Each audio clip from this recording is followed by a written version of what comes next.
Kalau Anda jadi presiden, standarnya berapa? Atau apa yang masih Anda ingin tingkatkan? Saya membayangkan, masuk pertama, masih baru, gajinya 10 juta. Dugaan saya, Pak. Mas Ganjar, ini kan terekam. Dan kami akan putar kembali kalau pada saat Anda jadi presiden, Anda tidak jalankan. Akan kami putar kembali sebagai pengingat Anda di kemudian hari.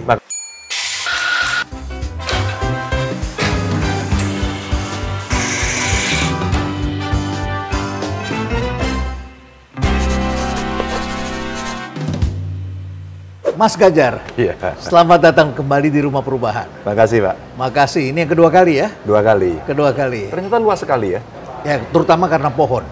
Jadi rasanya polusi hilang dari sini. Polusi hilang, jadi kita nggak perlu pakai masker di sini. Ya. Mas Ganjar, ini permintaan dari netizen. Kami mengejar sampai kemarin mau pergi ke Semarang. Wow. Ternyata kita nggak ketemu ya, karena ini persiapan pensiun. Mantap ya? Mantap. Mantap. Makan tabungan. Setelah ini mantap. Iya. Ya. Saya lihat dan kemarin saya tanya sama Yeni Wahid, apa kesannya tentang calon-calon presiden ini? Iya. Dia paling terkesan dengan Mas Ganjar. Apa itu? Ya, dia katakan Ganjar pemimpin yang asik dan gaul. Staminanya tinggi sekali ya. Stamina tinggi. Saya sampai kaget. Ya. Satu hari kegiatannya banyak sekali. Ya. Yang saya dengar dari tim sesnya yang mendampingi gitu ya. Ya. Tapi dengan semua itu makannya banyak banget. Itu pasti dari Bu Sinta. Bu Sinta ya. Mas Ganjar, Anda sampai itu lari bener itu. Maraton itu bener Anda? Atau maraton karena politik? Saya pernah ikut half marathon. Half maraton, 21 kilo. 21. Ya. Karena sebenarnya yang maratoner itu istri saya. Oh, istri memang maraton. Istri. Pantes keduanya tubuhnya sama-sama bugar. Jadi istri saya setelah kami berdua bersepeda, Ya. hampir tiap hari bersepeda, hampir tiap hari. Hampir tiap hari. Terus saya jatuh, Ya. terus istri saya bilang udah deh sekarang ganti yang lebih risiko rendah gitu. Jalan kaki, kemudian lari, jogging begitu. Lama-lama ikut tenki, terus kemudian istri saya latihan, Ya. terus dia kepingin betul-betul, dia pecahkan rekor buat dirinya sendiri ikut maraton. Waktu itu dia di usia 50. Usia 50 ikut maraton. Jadi mulai saya ingin Ya. virgin maratonnya di usia 50. Wah. Maka sebelum itu dia latihan tiap hari. Lama-lama karena saya menemani terus-menerus, ikutlah acara Borobudur Half Marathon. Istri saya udah lari duluan, saya ikut di belakangnya. Tentu ketinggalan. Nah pada saat itu dia nggak nyangka dikiranya saya hanya 4-5 kilo saya berhenti. Ternyata saya finish. Finish 21 kilo. Dan hampir tiap hari lari, termasuk tadi pagi. Makanya Anda di dalam pidatonya kemarin mengatakan harus satset. Harus Satset. Apa itu maksudnya satset? cepat. Cepat. Harus cepat, harus Ya. responsif, dan itu tidak hanya sekedar cerita fisik, tapi cerita respon kepada masyarakat, pejabat publik ya. Sebagai pejabat publik. Masyarakat itu kalau mendapatkan laporan Pak Reinhardt, hari ini lapor, hari ini dia mendapatkan respon. Kadang-kadang sekedar menjawab, siap saya kerjakan, itu sudah senang. Ya. Apalagi tuntas pekerjaannya. Ya. Karena seringkali kalau lapor pada pemerintah kan seringkali menunggu lama, oke ya sedang diproses dan sebagainya. Itu bahasa lama. Bahasa lama dan tidak jelas itu. Maka satset sekarang. Harus satset. Ya. Tanggal 5 September Anda akan pensiun dan Ya. mulai mantap tadi. Apa yang Anda pikirkan yang masih menjadi hutang Anda di Jawa Tengah? Masih banyak. Saya orang yang meyakini setiap pemimpin tidak akan bisa menuntaskan semuanya. Ya. Tidak bisa kita selesaikan semua persoalan. Tidak Ya. mungkin, karena selesai di sini akan Muncul persoalan baru. persoalan baru. Penduduk juga sama. Ya. Mohon maaf, yang di sini selesai di dunia, Ya. meninggal, Ya. ada yang lahir. Ada kehidupan lagi yang Ada baru. kehidupan Ya. dan terus berputar. Ya. Itulah siklus. Tapi setidak-tidaknya kita mesti ada yang ditargetkan untuk bisa kita selesaikan. Dan hari ini saya masih memimpikan semua orang bisa mengakses pendidikan. Pendidikan. Ya, makanya kita bikin ya yang tidak mampu agar bisa mengakses pendidikan dengan mudah. Sekolahnya mesti gratis, APBD kita taruh di situ, termasuk di kemiskinan. Ya. Karena dua hal ini menurut saya menjadi fondamen yang paling penting. Ya. Kalau sudah miskin Pak Reinhardt, itu problem penyakit semuanya akan keluar. Maaf, dia tidak sekolah. Ya, Bahkan kalau semuanya kita tarik ikut mundur, ekornya. stunting. Ya. Ya, mohon maaf, akhirnya aksesnya semua makin rendah dan kualitas hidupnya rendah. Ya. Dan itu PR yang masih harus kita selesaikan. Ya. Dibandingkan dengan provinsi lain, kalau saya lihat data pada waktu Anda mulai, Mas Ganjar, itu tingkat kemiskinannya memang lebih tinggi daripada provinsi lain. Ya. Dan kemudian Anda berusaha keras menurunkannya. Kalau tidak salah dari sekitar 14% pada waktu itu, kemudian turun menjadi 10%. Begitu ya, sekitar 10%. Apa resepnya sampai Anda bisa menurunkan seperti itu? Sebagian orang hanya membandingkan melihat bottomnya dibandingkan. Padahal ada usahanya dari 14%. Ya, lebih tinggi daripada provinsi lain. Tentu pencapaiannya ini yang kita lihat, yang luar biasa. Tidak apa-apa. Menurut saya mengevaluasi sesuatu apalagi berbasis pada data. Ya. Itu menjadi sesuatu yang penting untuk pendidikan, apalagi dalam politik. Dan orang seperti saya sebagai gubernur tidak perlu menghindar kok. Kalau emang belum berhasil ya katakan saja. Maka saya katakan di depan, itu masih menjadi PR yang belum selesai. Soal mereka menilai sukses atau tidak, itulah publik. Tapi Pak, pada saat itu kita menemukan kemiskinan tinggi, ini dengan apa? Pendekatan yang selama ini muncul selalu berbasis berapa anggaran dialokasikan. Tapi bagaimana kita mengeksekusi rata-rata tidak terpantau. Yang dua, lebih basic lagi sebenarnya, datanya presisi atau tidak. Maka seluruh bantuan yang seringkali muncul, seolah-olah kalau sudah ada namanya, sudah selesai. Padahal itu bisa salah orang. Nah, makanya data menjadi basis. Lalu kita mencoba untuk mencari, ada Pak Reinhardt, sudah miskin, ya, terus kemudian didata, beres nih, datanya beres, sudah dikasih bantuan, tapi sekian orang tercecer, dan itu kami temukan, maaf. Mereka belum masuk data, mereka miskinnya super ekstrim, mohon maaf, hidup sendiri, mereka penyandang disabilitas. Dan tidak terdata. Dan tidak terdata. Kadang-kadang mereka berada di remote area. Inilah yang kemudian dibantu teman-teman Kades, RT, RW, camat, bupati. Cari lagi orang-orangnya. Ketemu. Ini tidak terjamin. Bahkan mereka surat aja tidak punya ya. Betul. Bagaimana mau terdata? Betul. Ya. Ini yang kemudian kita jamin waktu itu, terus kemudian kita kasih dong identitasnya, kita kasih kartu agar dia bisa punya identitas. Namanya Jateng Sejahtera. Nah, kita bayar. Kan pasal 34 nih fakir miskinnya mesti dipelihara oleh negara. Kita pelihara. Satu itu. Dua, kemudian satu OPD kita minta untuk mengadvokasi satu desa miskin.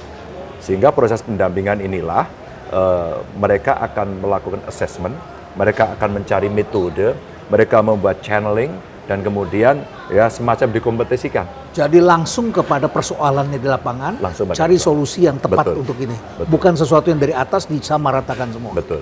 Kemudian kita mencari sumber di luar APBD.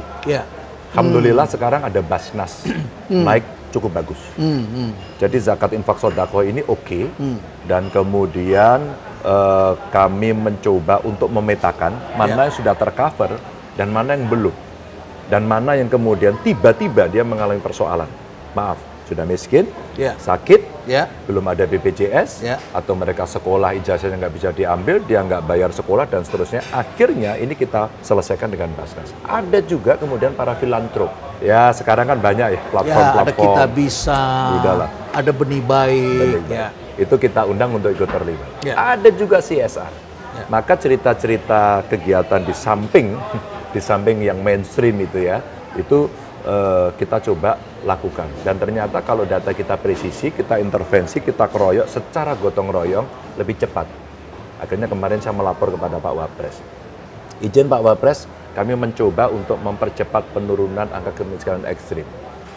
Tapi ini sudah di tengah masa anggaran, Pak Gubernur. Bagaimana cara menyelesaikan? Kami tidak pakai APBD. Lalu kami gunakanlah cerita-cerita ini, dan kemudian alhamdulillah kawan-kawan bekerja dengan luar biasa. Ini ciri khas para pemimpin PDIP seperti ini ya. Saya lihat Pak Abdullah Azwar Anas di Banyuwangi juga begitu ya. Polanya memang kerakyatan begitu, dan partisipasi publik digerakkan. Jadi tidak pernah ada kata tidak kalau ada hambatan. Selalu mencari solusi begitu ya. Begini Pak, kami diajarkan secara ideologis. Ketika orang bicara marxisme, sebenarnya di otak kita sudah tahu yang mau dibela itu wong cilik, sudah. Meskipun jargon ini mungkin cukup lama, tapi eksekusinya bentuknya apa? Maka kenapa kami membuat aplikasi Lapor Gub Seandainya secara institusi mereka tidak bisa terselesaikan dengan cepat, maka mereka bisa melapor. Dan itu masuk dalam dashboard kami. Ya. Kami ngontrolnya lebih cepat. Ya, Mas Ganjar, saya pengen yang lebih serius ini. Oke. Ini persoalan tantangan besar dunia. Ya. Kita menghadapi era baru di mana era fossil fuel akan berakhir. Ya. Dan kemudian kita akan masuk kepada energi terbarukan.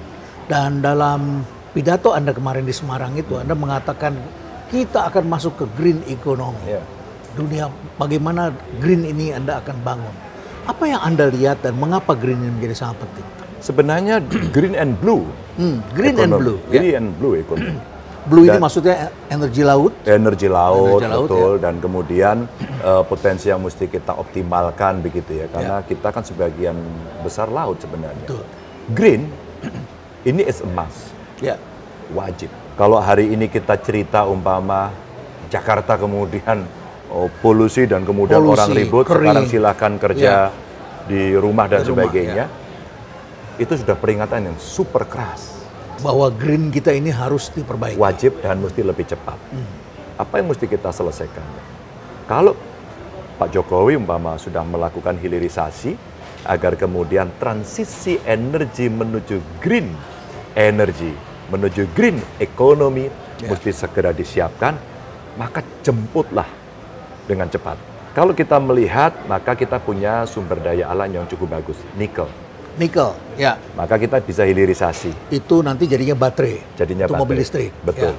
Maka kita butuh SDM yang bagus untuk menyelesaikan itu. Ya. Kita harus punya keputusan politik yang serius pada soal itu. Dan end to end-nya mesti selesai juga di sini. Karena sebenarnya kita mampu, tinggal kita bekerja sama. Itu salah satu yang dilakukan.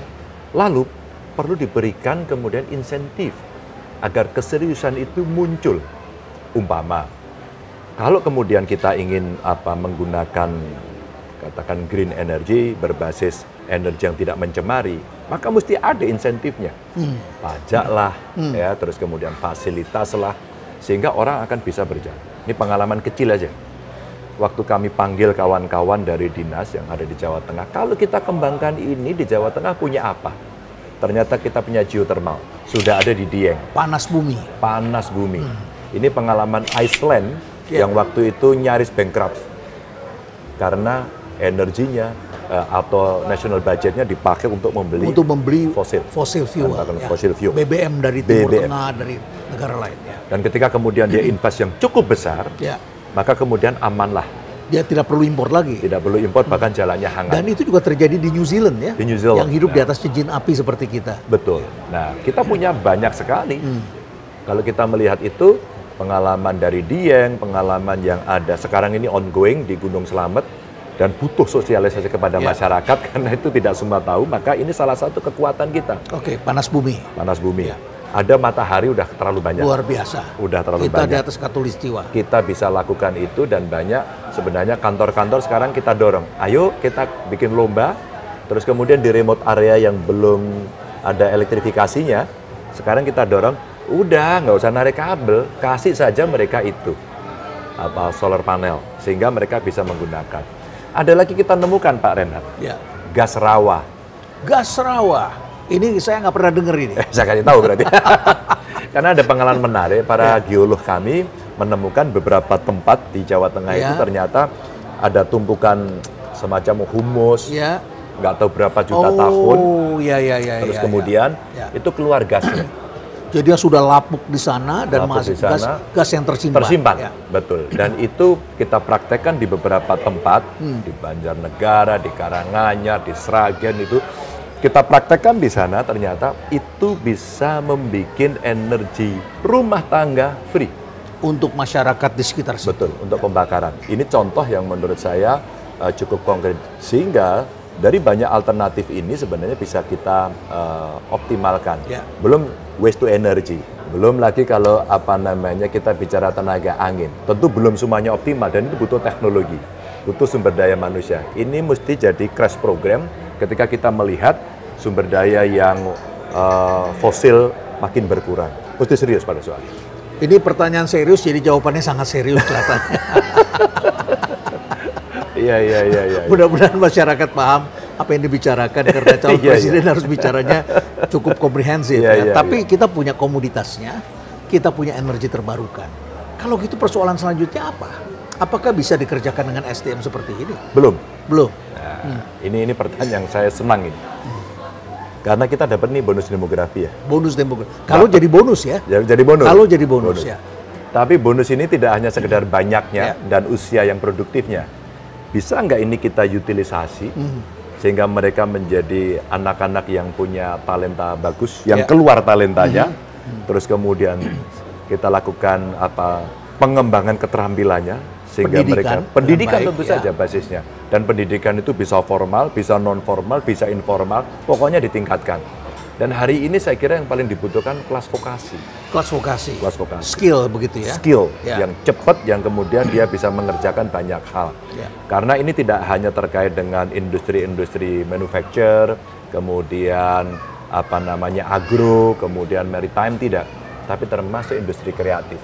Terbayangkan Putri Aryani, terbayangkan Niki, terbayangkan Rich Brian, orang Indonesia semua tuh menyebar kemana-mana dan diakui dunia. Diakui. Maka kemudian inilah yang kalau kita bicara dari bonus persiapannya, mereka sekarang harus dilakukan crash program untuk memperkuat.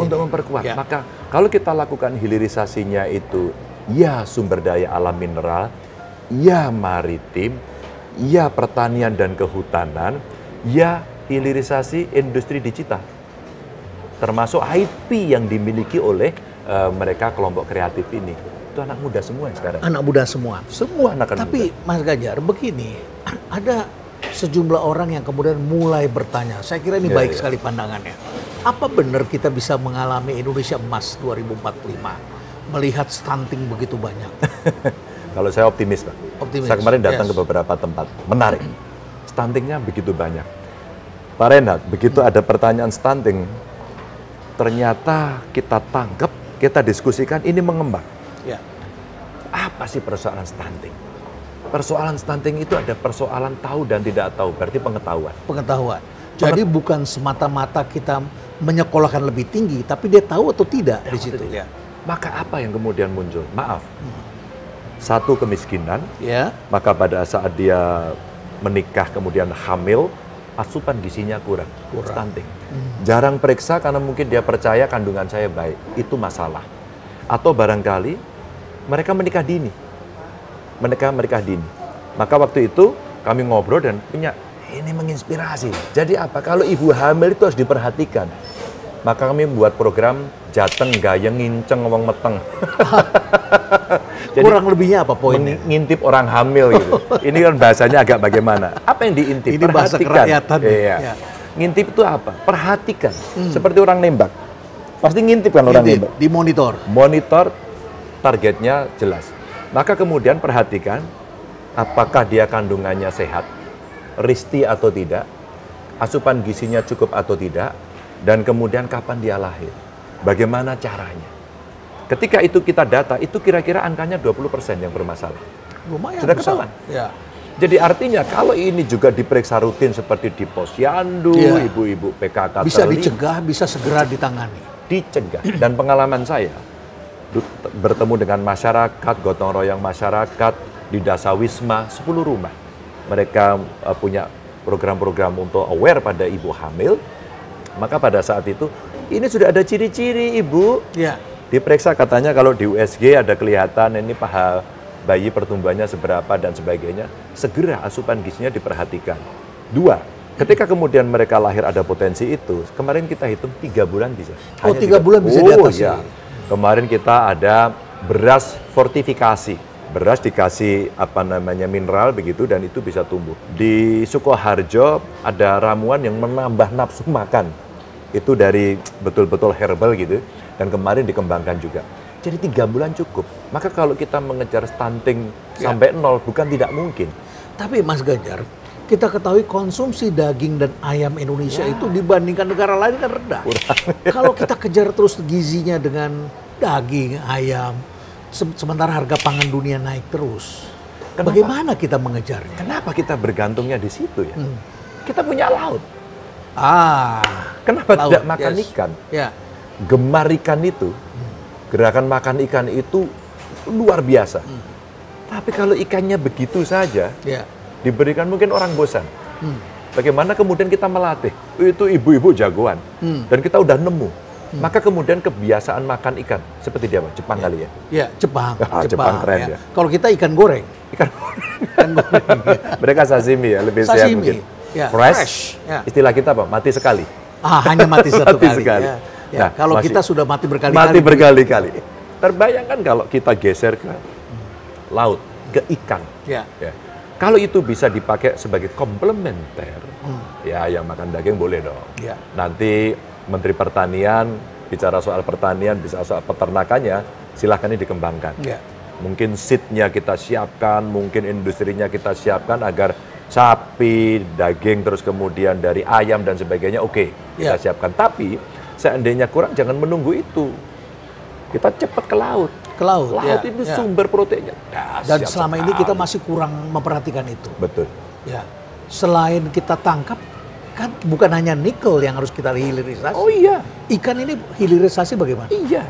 Jadi kalau ikan, selama ini kan kita lebih banyak tangkap, langsung kemudian. Dan kadang-kadang yang nangkap orang lain. Maka ada illegal fishing. Illegal fishing itu kemudian terjadi. Ada juga budidaya, aquaculture. Sekarang marak di mana-mana. Di mana-mana, Pak. Ada anak kerja di perusahaan minyak kelas dunia, pensiun, sekarang dia pelihara sidat. Sidat, Unagi. Kalau pakai nasi, unadong. Jadi unagi, udah dipotong-potong. Mereka sekarang kerja itu, ngobrol-ngobrol saya tanya, bro, kenapa kerja ini? Lebih bagus, Pak. Sudah ekspor, sudah Pak. Kemana? Ke Jepang. Jepang membutuhkan banyak. Bagaimana prosesnya? Begini. Dan saya dikasih satu contohnya, udah divakum, bagus sekali. Dari mana sidatnya? Unaginya? Ada Pak di sungai-sungai. Di mana? Di Jawa Tengah Pak. Loh di mana? Ini di sekitar Serayu Pak. Bagaimana kalau kemudian kita budidayakan? Terbayangkan nggak? Makanya green economy juga jadi penting di sini. Kalau tidak dirusak limbah. Betul. Nah kalau kemudian secara konsepsi kita ajak ilmuwan, ya kayak Pak Reinhardt lah, kita ajak. Yuk kita susun yuk ini dengan baik. Kampus ikut dong, praktisi ikut dong, industri ikut dong, BRIN ikut dong. Kita bicarakan. Kita kepung bersama-sama. Kita kepung bersama. Untuk pemenuhan gizi, untuk budidaya. Luar biasa Pak. Itu kita cerita ikan pangan Pak. Kita cerita mutiara bagaimana? Kita cerita rumput laut bagaimana? Itu baru dari Jadi laut. Komoditas primer kita ini memang punya satu keunggulan, energi pun kita punya, jadi gabungan. Sekarang kita bicara program ke depan berarti adalah bagaimana mengatasi stunting, kesehatan, dan memperbaiki pendidikan. Betul. Berarti kita perlu memperbaiki gizi mereka dan juga kualitas pendidikan. Setuju. Ada satu lagi Mas Ganjar, saya bicara dengan teman-teman guru. Belakangan ini banyak sekali saya sedih melihat banyak guru yang terlibat pinjol ilegal dan menjadi profesi yang tertinggi.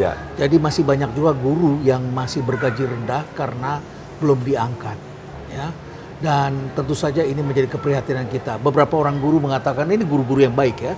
Negeri kita pelit sekali sama guru Pak Ganjar. Betul, Anda melihatnya begitu? Betul. Apa perhatian Anda ke depan? Saya punya kisah. Jangan ke depan, Pak. Kalau ke depan itu seperti orang suka mimpi-mimpi nanti saya dikira cerita sesuatu yang ngegombal nih. Ceritanya begini. Setelah ada keputusan Undang-Undang Otonomi Daerah, SMA, SMK, termasuk SLB diberikan kepada provinsi dari kabupaten kota. Ya, betul. Diserahkan kepada provinsi dan kabupaten. Apa yang saya lihat? Yang saya lihat pertama adalah persebaran sekolah. Ternyata tidak merata. Maka akses pendidikan dari wilayah terdekat, apalagi dengan sistem PPDB sistem zonasi, maka banyak yang tidak tertampung. Termasuk tempat kelahiran saya di Tawangmangu, Pak. Jadi saya itu nggak ada SMA negeri, SMK negeri di sana. Maka sekolahnya terdekat di Karangpandan atau di Karanganyar dan itu panjang. Harus jalan sejauh itu. Naik kendaraan, angkot. Dan saya mengalami waktu SD. Apa artinya ketika kemudian kita menggunakan zonasi, pasti nggak ada yang sekolah negeri. Dan satu anak yang lahir di sana jadi gubernur di Jawa Tengah. Dan pada saat itulah kemudian datang Pak Ganjar, tolong dong, saya buatkan sekolah. Mungkin pernah viral, karena sekolah waktu dibangun, saya cek, saya tendang sekolah itu. Oh iya, ganti ini Mas. Loh ini Pak itu nggak pakai tembok, saya tendang. Akhirnya diperbaiki semua, ini quality. Nah, itu cukup ramai itu. Ya, itu satu persebaran. Ya. Yang kedua, saya ingin cerita Pak. Saya tanya guru-guru ini, berapa pendapatan? 200.000 Pak, 300.000, dan itu diberikan kadang-kadang 3 bulan. Wow. Itu di bawah garis kemiskinan. Wow. Ya. Oke, saya suruh hitung Pak. Begitu itu dikasih, saya suruh hitung. Hitung sekarang. Berapa sebenarnya kebutuhan pendidikan? Muncul Pak, saya terinspirasi, ini pertanyaan ini. Gara-gara tanya pendapatan itu, kita bongkar semuanya. Persebaran sekolah kurang, guru kurang. Ya, ada yang merangkap kepala sekolah jadi guru dan guru hanya satu di satu tempat. Ya. Bayaran kurang. Akses untuk si miskin bisa, sekolah kurang Pak. 4 ini kemudian coba jadi kita selama tangani. ini fokusnya hanya pada bangun gedung dulu ya? Sepertinya begitu. Ya. Maka saya sampaikan pada kawan-kawan guru, sementara berhentilah dulu untuk membangun infrastruktur fisik. Ya. Coba kita lakukan re-engineering pada sistem. Merdeka Belajar itu bagus. Tapi cepat lakukan. Gerakan sekolah yang bikin senang anak, menyenangkan. Ya. Maka itu akan nyaman. Setelah itu Pak Renat, kami cek dengan bayaran yang sekitar 200-300, saya tetapkan saja. Sekarang kita paksa, hitung seluruh guru, minimum UMK. Pemda mampu waktu itu? Ditanyalah beberapa orang yang sudah beberapa tahun ini mendapat UMK. Saya sekarang sudah punya usaha sendiri, saya sudah bisa membereskan kredit rumah saya sekarang bisa punya tambahan penghasilan, terima kasih, tanpa harus meninggalkan sekolahan. Tapi itu masih kecil Pak, UMK. Yang saya bayangkan. Dan di Jawa Tengah UMK juga relatif rendah dibandingkan di provinsi lain. Ya. Itu berarti pun sudah melompat tinggi sekali. Sudah melompat tinggi sekali. Ya. Dan itu ya kalau dari 200 kemudian menjadi 1.200.000 kan lompatannya tinggi ya Pak? Tinggi sekali ya. 6 kali itu berarti. Iya. Ya. Atau barangkali yang ada di kota Semarang lebih dari 2 juta sekian, lompatannya tinggi sekali Pak. Kalau Anda jadi presiden, standarnya berapa? Atau apa yang masih Anda ingin tingkatkan? Iya, saya kemarin meminta tolong teman-teman yang ahli pendidikan dan ahli keuangan untuk menghitung. Saya membayangkan, kalau guru kita masuk pertama, masih baru, gajinya 10 juta. Dugaan saya, Pak, orang pintar mau jadi guru, Pak. Sangat. Kalau kemudian sekian tahun dia bisa 20 juta, bisa 30 juta, nggak usah cerita 50 juta, Pak. Iya. 30 juta. Dan rasa respect pada diri sendiri lebih besar. Makanya betul pertanyaannya pertanyaan yang sangat sensitif dan saya itu coba dong hitung dong. Hari ini saya lagi minta tolong teman-teman untuk menghitung. Kalaulah anggaran kita keluarkan dan kita mau crash program agar bonus demografi itu betul-betul kita switch betul, betul-betul endingnya kita dapat dividen, keuntungan dari Mas Ganjar, ini kan terekam dan kami akan putar kembali kalau pada saat Anda jadi presiden Anda tidak jalankan, akan kami putar kembali sebagai pengingat Anda di kemudian hari. Makanya saya sampaikan dulu bahwa kita sekarang saya lagi minta tolong coba dihitung berapa dan kita bisa mulai dari berapa. Guru loh. Baik, guru, karena dari mereka bisa orang seperti kita, Pak. Betul. Bapak guru juga kan? Betul. Dan saya merasakan beban penderitaan karena mereka bercerita. Dan istri saya membuat sekolah di sini tanpa memikirkan untuk mendapatkan gaji. Dia membuat sekolah dan dia memikirkan pendapatan para guru dan membantu orang-orang di daerah perkampungan. Dan saya kira banyak masyarakat yang ingin terlibat untuk membantu pendidikan karena mereka juga dibesarkan karena guru. Sebenarnya pemerintah sudah mulai melakukan standarisasi sertifikasi ya. Sertifikasi itu sudah cukup membantu sebenarnya. Tetapi berhenti di situ setelah itu. Nah, maksud saya ketika kemudian ada indikator-indikator untuk bisa menaikkan, yang saya bayangkan itu bisa nggak ya gaji guru itu minimum 30 juta ya. Itu satu lompatan ya. Kalau itu dilakukan secara bertahap, berapa dimulai? Ini barangkali sejalan dengan pertanyaan seorang anak muda ke Pak Ganjar yang mengatakan jangan linear tetapi lead to leap ya kalau tidak salah. Betul ya? Jadi yang Anda kemudian pikirkan dalam strategi. Sebenarnya makanya ketika Pak Jokowi sudah membuat fondasi yang kuat, maka tugas kita berikutnya adalah mengutilisasi itu dan kita mesti melakukan lompatan yang tinggi. Maka yang dibutuhkan hari ini adalah kepemimpinan untuk melompat. Untuk melompat. Kalau masih urut kacang saja, nggak bisa. Nggak bisa. Kita ketinggalan. Kita sedangkan harus ada ya, gerakan yang lebih. dunia luar kan sekarang sudah terdisrupsi luar biasa. Berubah sangat keras. Ya, multipolar. Sangat cepat, yes. Pak Presiden kemarin ke BRICS. Ke BRICS, ya. BRICS dan kemudian banyak negara mulai masuk BRICS. Mereka mulai melakukan repositioning di antara relasi antar negara itu. Ya. Indonesia mesti punya dong. Baik, Mas sikap Ganjar. Kita sudah bicara, kita sudah sering lihat Mas Ganjar ini adalah menaruh hati di rakyat dan kami senang melihatnya. Selalu bersama, bahkan nenek-nenek pun senang dipeluk oleh Mas Ganjar ya. Berbeda dengan yang lain, kalau meluk milih-milih ya. Tentu yang dipilih yang muda, tapi nenek-nenek pun di desa saya lihat begitu bersemangat. Tapi sebelum kita lanjutkan, kita ngopi dulu. Kita pesan kopi dulu ya. Mana kopinya, ini mana? Baristanya anak muda ini Oke. ya. Ini Waduh. adalah Generation Z. Gen Z. Gen Z. Gen Z atau Gen Z? Gen Z dong, Pak. Gen Z. Untuk nyalain anak listrik muda kalau ya. mati ya, Gen Z. Iya. Jadi barista. Barista, Pak. Oke. Bapak mau pesan apa? Oke, kopi lah. Kopi susu atau kopi hitam? Kopi susu. Hot. Hot. Hot banget? Hot banget, tapi gulanya dikit aja. Oke. Biar kopinya itu terasa. Biar pahit, dia kopi. Oke, Pak. Ini namanya kopi inspirasi kalau tidak salah. Kopi inspirasi. Oh, kopi inspirasi. Saya ikut. Biasa. Oke, Sama. jadi Jadi sama gulanya dua juga ya? jangan terlalu banyak. Ya. Ya. Saya mumpung ada Pak Ganjar, saya mau tanya boleh? Pak? Boleh. Pak, saya kan cari-cari info tentang Pak Ganjar. Terus saya dapat info dulu Pak Ganjar mau memulai karirnya menjadi tukang ketik ya, Pak? Masa tukang ketik? Tukang ketik surat bukan, Pak? Bukan.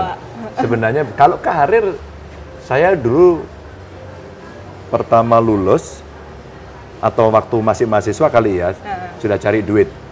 Saya ngajar di beberapa sekolah untuk ekstrakurikuler pecinta alam. Itu pertama kali. Lalu belajar menulis di media. Bakat ini tidak berlanjut, hanya beberapa kali. Terus kemudian saya jadi pesuruh. Pak. Ya, waktu itu setelah lulus ke Jakarta, ada kantor konsultan, terus kemudian setup kantor, dan kemudian bukan tukang ketik, saya sebenarnya bolonger. Oh. Tukang bolongin. Dulu saya... Ini setelah jadi sarjana? Iya. Saya di kantor konsultan dan waktu itu magang dengan Pak Cacu Sudaryanto. Oh, mantan Dirut Telkom. Legend ya? Ya, legend. Legend. Change leader. Oh iya, itu antara lain. Jadi disuruh, jadi ngetiknya itu yang ngetik itu. Presentasi, jadi asrot. Ya, Asrot. Ya. Dengan Pak Cacu itu kita belajar lah. Dengan Pak Jamaluddin Ancok. Psikolog. Psikolog. Berarti mereka ini mentor Anda di awal-awal itu. Iya. Ya. Saya Jadi belajar bekerja. mendapat mentor penting ini penting sekali. Ya. Betul. Itu saya belajar bagaimana beliau membaca buku, bagaimana menjelaskan sesuatu yang baru. Ya. Ya, kelak kemudian saya kenal dengan beliau. Ternyata jauh lebih inspiratif dan bukunya lebih banyak. Tapi dari kuliah kan Pak Ganjar kayaknya udah terlihat panggilannya di politik ya, Pak? Nah, itu pertanyaan yang menarik ya. Karena dulu pernah diomongin sama teman-teman kuliah itu. Ganjar ini loh, apa-apa di politik. Apa-apa dipolitisasi katanya. Tapi sekolahnya memang politik kan? Bukan, saya hukum. Bukan. Oh, hukum.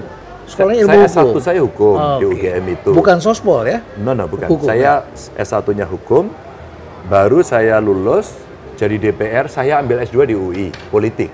Jadi ngambilnya itu jadi politisi dulu, baru sekolah politik. Jadi mungkin ini Mbak, teman-teman ngomongnya begini kira-kira. Kayaknya memang kamu bakat politik kan? Waktu itu mahasiswa itu. Dan betul rasa-rasanya tahun 92 saya sudah ikut kampanye dan ikut PDI, belum perjuangan.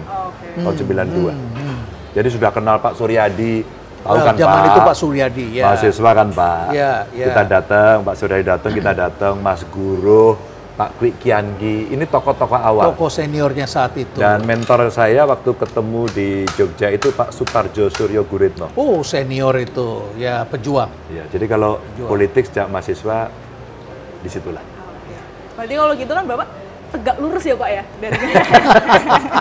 Tegak lurus dari mahasiswa sampai sekarang menjadi capres. Ya, insya Allah.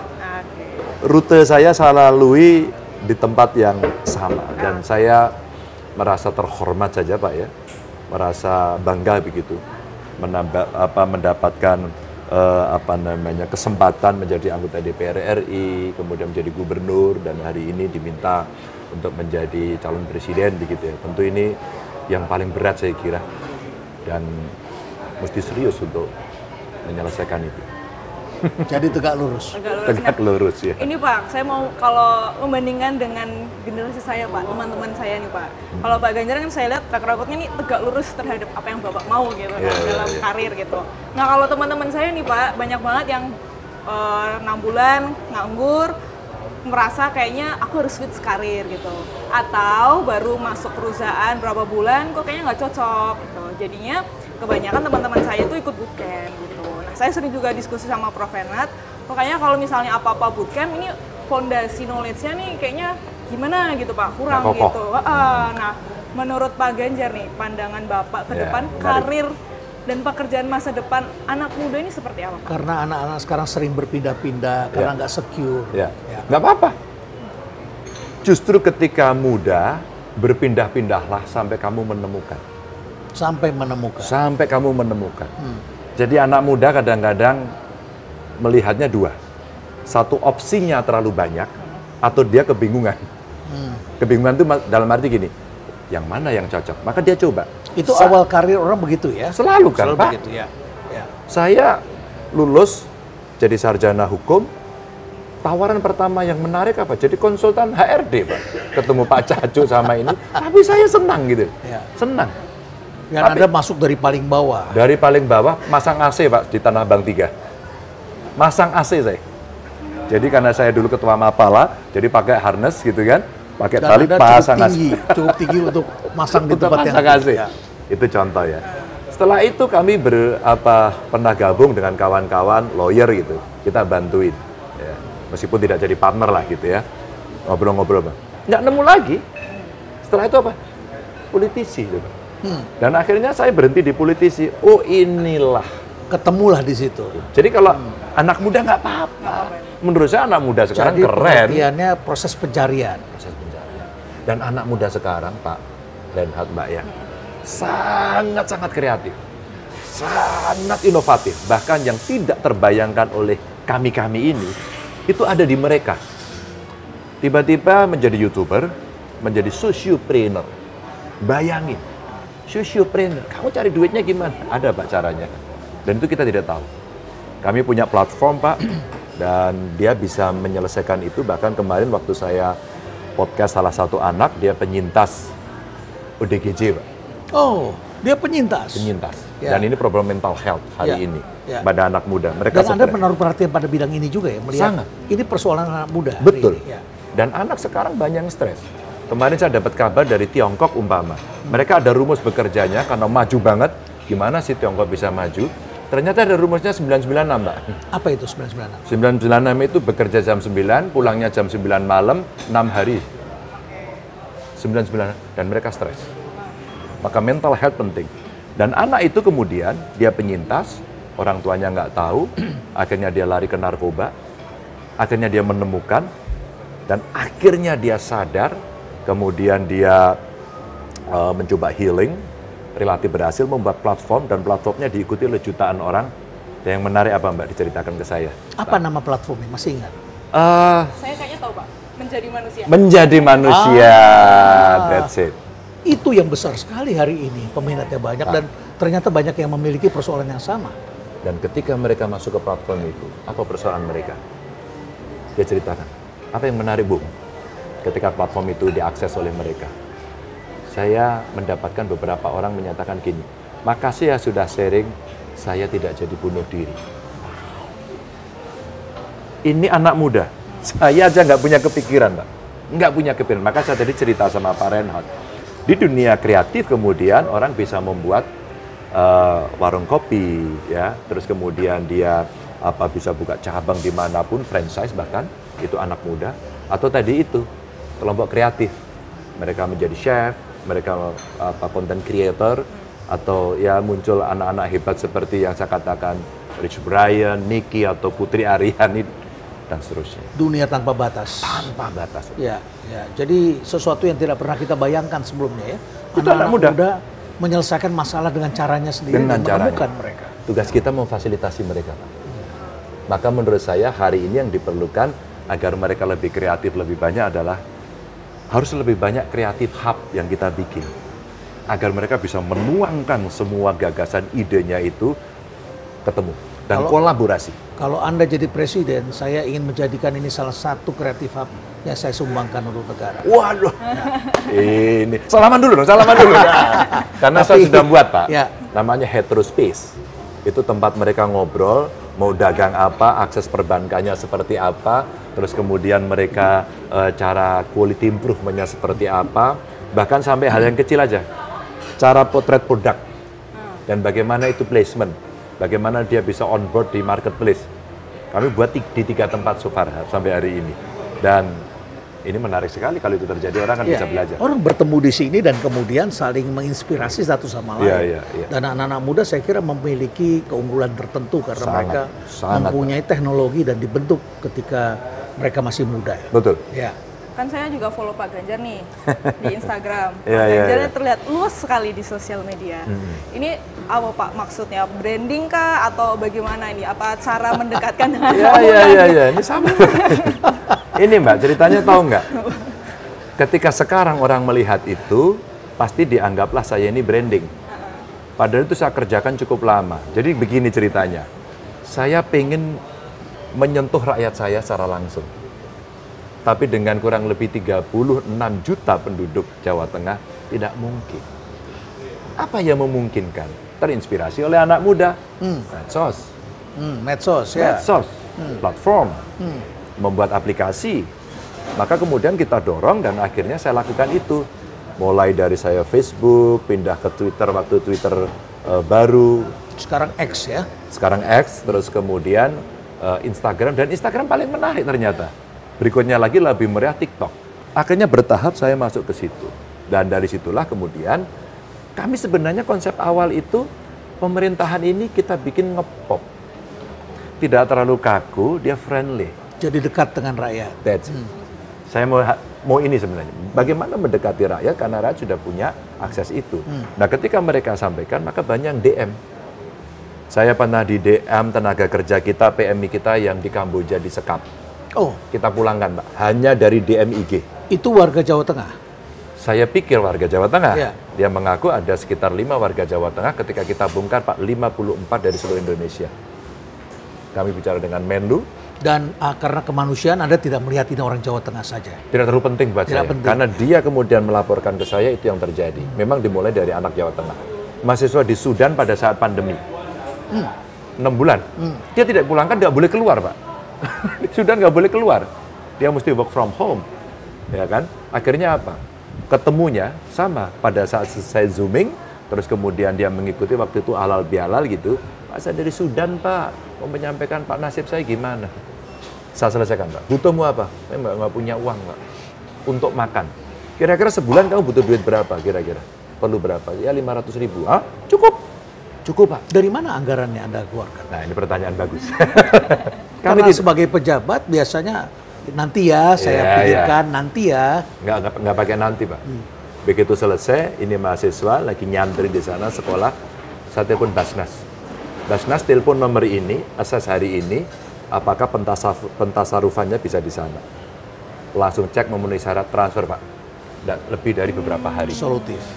Selesai. Dan itu saya terharu Pak. Waktu ngasih ke temennya di video. Pak Ganjar ini satu-satu. Maksud saya, sebenarnya ada banyak cara yang bisa kita pakai dan inspirasi saya sebenarnya anak muda itu. Bahwa medsos bisa kok kita pakai. Pak Ganjar luas, sebenarnya saya itu hanya ingin menyampaikan sesuatu kegiatan saya sehari-hari. Ya kayak itu. Kamu dan boleh begitu suka. Begitu ketemu masalah langsung dipecahkan. Kamu suka silakan, nggak suka boleh, tidak semua. Tapi saya lakukan cara saya. Ya. Tapi bicara soal branding kan bukan cuma medsos saja. Ini rambutnya juga jadi branding. Ini bukan branding, Pak. Orang Jawa bilang gawan bayi. Apa nggak mau cat rambut, Pak? Enggak, karena sekeluarga saya begini, Pak. Sekeluarga begini? Ya, cuman kakak-kakak saya pada dicat gitu. Oh. Makanya kenapa nggak dicat? Itu kan pertanyaannya. Iya. Saya menunggu puluhan tahun. Oh, supaya bisa jadi begini? Iya, kita tunggu kan puluhan tahun. Jadi biar saja. Okay. Jadi dan ternyata bukan branding, tetapi ini natural. Ya memang natural, Pak. Jadi Pak, kalau pas saya jalan gitu orang ngelihat saya gampang. Tapi bener ini, bukan cat ini ya? Bukan cat ini. Jangan cat putih. Itu Mbak. BTW Pak, saya warga Jawa Tengah Pak. Oh gitu ya. Jadi dari mana? Purwokerto Pak. Purwokerto. Ngapak, Pak. Jangan ya aku ya orang ngapak orang kepenak ya. Iya Pak. Lalu priwe lah, yang Purwokerto ketemu ya. Bandekan ke priwe. Ini jago buatan berarti. Seroto Pak, bukan soto. Seroto. Kalau di sana seroto. Seroto ya, bukan soto. Bukan soto dan tempe mendoan. Wah, luar biasa Oh, mendoan. belum ada di sini tempe. Ada. Di Oh, ternyata ada mendoan. Belajarnya dari Purwokerto. Oh, mendoannya di sini dari Purwokerto. Nanti saya audit dulu. Nanti kita pesan di sana. Iya Pak. Oke. Pertanyaan terakhir Pak. Ya. Pak Ganjar kan seneng jogging. Ya. Boleh nggak aku ikut jogging Pak? Oh, dengan senang hati. Di rumah perubahan ya Pak, keliling 7 hektar ini. Oh. Berapa kilo kalau diputar? Kalau diputar berapa kilo? Kalau diputar mungkin satu kali putaran 4 kilo mungkin ya. 4 kilo. Ah, cukup lah itu 2 kali putaran itu. Cukup. Ya, Pak, ya? 21 kilo aja aman. Dan ini kalau buat jogging pasti jauh lebih menarik. Karena suasananya sejuk, banyak pohon. Ya, banyak pohon. Banyak pohon. Boleh, boleh. Siap-siap. Saya tunggu ya Pak ya. Oke. Ini kopinya monggo di. Oke. Ya, kita seruput dulu. Seruput Mas dulu. Ganjar, mari. Bismillah. Nah, ini enak ini. Ya, pas ya. Tidak terlalu manis, Ya. sehingga kopinya terasa. Ada pahitnya, nendang. Nendang. Dan Anda pernah mempromosikan beberapa kopi masyarakat, saya lihat itu. Kopi yang terbaik itu di Jawa Tengah itu dari Temanggung. Oh, Temanggung. Jadi pernah ada anak-anak muda kayak dia tuh, dia ngumpulin kopi-kopi terus kemudian dia olah sedemikian rupa. Ya. Pernah lomba dari 10 jenis, 8 dia menang. Oh, Jadi Temanggung itu di luar tembakau sebenarnya ada kopi. Ya. Dan banyak sebenarnya di tempat-tempat lain, daerah-daerah pegunungan. Temanggung itu yang latar belakangnya ada 2 gunung itu, Betul, Sindoro Sumbing Sindoro itu. Sumbing. Yang membuat para guru terinspirasi membuat gambar kita waktu SD. Waktu SD ada gambar pemandangan Dari sana ya? dari sana. Betul, betul. Mas Ganjar, Ya. Pak Jokowi telah membangun infrastruktur sebagai fondasi. Tadi Anda katakan seperti itu. Fondasi sudah terbentuk, infrastruktur bukan hanya jalan, tetapi ada pelabuhan, ada Ya. bandara, ada macam-macam sudah yang dilakukan. Ini sudah terjadi. Dan Anda kemudian ingin mengajak untuk leap, ya, Ya. lompat. Iya, iya. Tapi lompatan seperti apa? Wah, ini kelihatannya banyak tamu Oh, ini iya, loh, iya, iya. Mas Bener Ganjar. juga Si ya. rambut putih di sini banyak yang mau salaman kelihatannya. Iya, iya. Ya, ini. Aduh, ya makasih. Mau foto ya, silakan. Iya, iya, Silakan, silakan. Oke. Yuk, silakan. Kalau gitu saya agak mendekat ya. Ya. Terima kasih, Mas. Terima hai. kasih. Ya, foto Ya, di sini. ya. Ya, silakan. Oh, Ya. dadah, Bye-bye. dadah. Halo, halo, Dadah.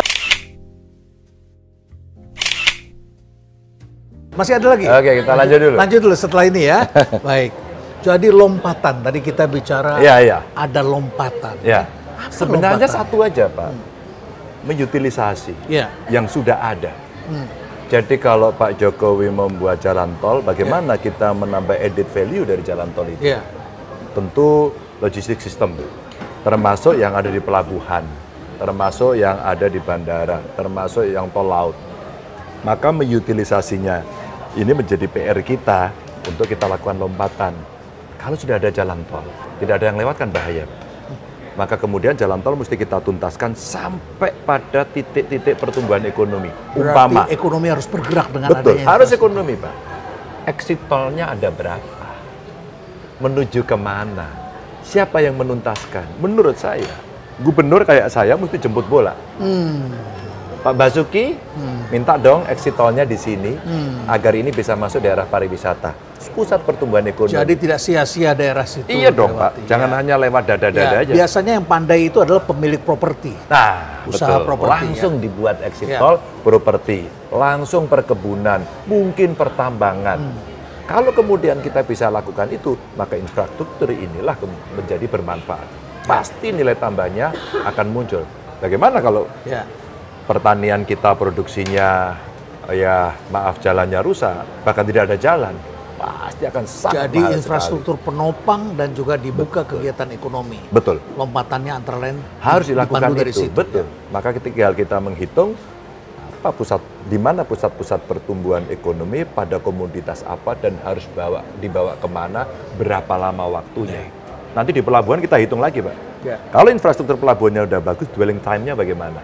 Birokrasi yang menuju ke sana bagaimana? Ini turunnya banyak. Bagaimana agar ini terjadi lebih cepat dan lebih kompetitif, berhadapan dengan bangsa-bangsa lain. Betul, Pak. Kalau itu sudah bisa terjadi, maka lompatan akan terjadi. Kan hilirisasinya terjadi. Sesuatu produksi yang bisa kita lakukan end to end di sini, maka added value-nya pasti tinggi, apalagi bisa ekspor. Ya. Kemudahan ekspor bisa dilakukan, kemudahan investasi bisa diberikan, penegakan hukumnya pasti infrastruktur akan punya peran yang sangat Sekarang penting. saya ingin masuk ke pertanyaan yang tidak serius. Tadi serius ya? Tadi serius. Kali ini adalah mengenai Caimin. Anda bertemu dengan Caimin dan memberikan lovebird. Saya tersenyum-senyum membaca berita itu. Iya. Warnanya merah dan hijau. Simbolnya apa? Politik itu juga harus bercanda, Pak. Politik harus bercanda. Itu juga tidak boleh tegang. Karena ini tradisi 5 tahunan. Ya. Dan loyalitasnya pun seringkali hanya 5 tahunan juga. Karena setelah itu berganti-ganti. Dan setelah itu pun bisa berteman kembali. Belum tentu. Bisa pisah, bisa gabung. Oh, bisa gabung. Nah, maka kemudian saya ngobrol. Sebenarnya saya ngobrol dengan banyak orang. Tapi waktu ketemu Caimin ini memang katanya dia suka burung gitu kan. Kita kasih kejutan aja. Dan saya ngobrol dengan beliau udah beberapa kali. Ya, kita bicara banyak hal karena sama-sama kuliah di UGM. Oh, jadi dia 1 tahun di atas saya beliau. Okay. Beliau dulu di Sospol, saya di hukum. Terus kemudian pada saat ngobrol kita bercerita banyak hal. Ya tentu berakhir pada bagaimana relasi politik yang coba kita komunikasikan. Tentu saya menghormati pilihan-pilihan, tapi komunikasi politik kan nggak boleh putus. Jadi ini adalah sebuah komunikasi yang sifatnya persahabatan. Dan melihat bahwa dia senang burung. Dia senang burung dan kita perlu bicara Indonesia ke depan itu tidak hanya satu golongan. Maka saya ada 2 warna. Dan saya juga bicara juga ketemu dengan Pak Erlangga. Ya. Waktu itu Bang Zul juga ketemu. Anda berikan apa ke Erlangga? Berikan cerita waktu itu. Berikan cerita. Ada cerita waktu itu dengan Bang Zul juga cerita. Jadi kalau kita merasa hari ini kita sedang menjadi sorotan, hari ini juga kita lakukan komunikasi yang baik agar para dan follower kita kepada masyarakat. Follower kita juga baik nantinya. Itu aja. Kalau begitu, apakah rambut juga akan dicat warna merah? Oh, tentu tidak. Hitam putih gitu. Iya. Hitam putih tidak abu-abu gitu. Ya. Belum lama ini Anda tampil di podcast bersama Kaisang. Oh iya. Dan dikompori oleh komedian, Kiki Saputri, sangat menarik, dan ternyata tidak harus selalu serius. Tidak harus serius, betul. Ya. Dan itu bisa diceritakan karena Mas Kaisang juga tokoh yang menarik. Dia mau ke Depok. Aku tanya, mau ke Depok ini serius ini mau maju wali kota Depok gitu. Ternyata mau buka warung di sana. Maka dia mau jadi yang pertama katanya. Kok pertama ya? Apa maksudnya? Ternyata mau buka warung yang pertama. Lucu sekali. Barangkali sama dengan Yeni ketika selesai bertemu dan mengatakan siap mendampingi Ganjar. Saya tanya, mendampingi apa? Mendampingi ke makam Gus Dur. Mendampingi ziarah. Dan setelah itu WA saya, Mas, kita ngobrol lagi. Ya, nanti setelah tanggal 5 saya selesai, saya akan berkeliling, tak anter gitu. Biar komunikasi Pak menjadi lebih baik. Gitu. Mengapa komunikasi ini menjadi sangat penting? Apa karena begitu rumit ya belakangan ini masing-masing kandidat menetapkan siapa wakil presidennya? Di masa lalu kita sudah mendapatkan satu pasangan, Bu Mega dengan siapa, Pak Jokowi juga dengan Ma'ruf Amin, langsung diumumkan bersama satu paket. Tapi kali ini kalau rumit tidak, enggak rumit. Cuman satu kursi ini diminati banyak orang gitu, nggak rumit sebenarnya. Dan itu butuh komunikasi. Kan kita sudah pemilihan presiden berkali-kali. Masa kita nggak belajar? Kenapa kemudian gara-gara beda pilihan kemudian terjadi pembelahan sosial? Itu harus kita hindari. Tidak perlu terjadi. Tidak perlu terjadi. Yang kemarin sudah cukup. Pak Jokowi dengan sangat baik hati sudah mengajak Pak Prabowo, Mas Sandi untuk bisa bergabung. Menurut saya itu bentuk rekonsiliasi yang bagus. Itu adalah politik Indonesia yang cukup menciptakan kedamaian dan ketenangan di hati masyarakat. Kalau kita nanti beda nggak apa-apa kok. Tapi udah selesai kita saling mengakui. dan kita saling mendukung. Begitu. Itu menurut saya yang komunikasi hari ini perlu segera dibangun. Maka sowan ke Bu Sinta saya bertemu dengan tokoh NU, bertemu dengan tokoh Muhammadiyah, kemarin di Jawa Barat ketemu dengan tokoh Persis gitu kan, dengan para agamawan dari Katolik, Kristen, Hindu, Buddha, Konghucu. Saya coba datengin untuk kita ngobrol. Atau dengan anak-anak muda. Biar kemudian Indonesia ke depan ini memang butuh kontribusi semua pihak. Itu aja Pak Indi. Baik. Mas Ganjar, terima kasih. Sama-sama. Sudah menyempatkan waktu datang khusus ke Rumah Perubahan sebelum ada pensiun di Jawa Tengah. Ya. Pensiun. Ya, dan mudah-mudahan langkah Anda lurus, terbuka lebar. Amin. Dan bisa melanjutkan harapan masyarakat. Amin. Dari fondasi yang sudah dibangun ini, tentu saja kita harapkan Indonesia bisa tetap menjadi lebih maju lagi dan bisa sejahtera masyarakat. Amin, amin. Dengan perhatian dan upaya Anda menaruh perasaan hati Anda bersama dengan masyarakat. Amin. Ya. Terima kasih. Dan kita sudah mendengarkan percakapan kita bersama dengan Ganjar Pranowo, calon presiden yang juga tentu saja bersama-sama dengan masyarakat tadi kita sudah lihat yang menaruh harapan begitu besar. Mudah-mudahan apa yang sudah dilakukan akan membawa kemajuan bagi negeri yang kita cintai dan tetap damai dan stay relevant. Terima kasih Mas Ganjar. Terima kasih. Terima kasih. Ya.